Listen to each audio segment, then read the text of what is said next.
My name is Eylene Pirez and I'm an astrophysicist, and this is how does the asteroid belt exert influence on its neighbors. So the asteroids are small, icy and rocky bodies. Most of them lay between Mars and Jupiter on the asteroid belt.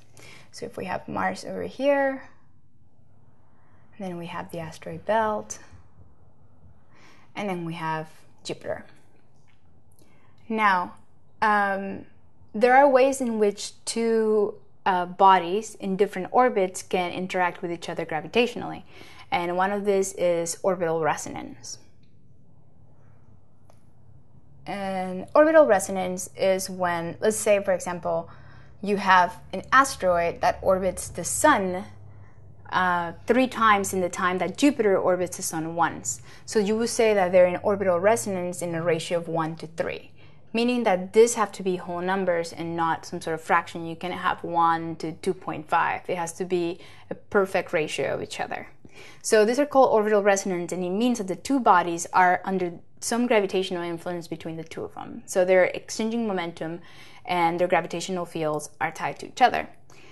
We see a lot of this stuff happening in something called the Kirkwood gaps. But as you can see, and this happens when Jupiter forces one of the asteroids to move for the orbital resonance to happen. And one of the things that happens here is that you don't really see the asteroids exert much influence in the planets. You don't see anything really happening on Mars. You don't see anything happen really on Jupiter. But you do see the other planets exerting a large influence on the asteroids. Another thing is that it's kind of interesting is that Jupiter has sort of gathered these little clouds or little groups of asteroids in front and behind of it, and it's called the Jupiter Trojans. And it's sort of, they look at it as like a guarding group of asteroids that guard the planet. Mars also has one of these clouds, and it's called the Martian Trojans.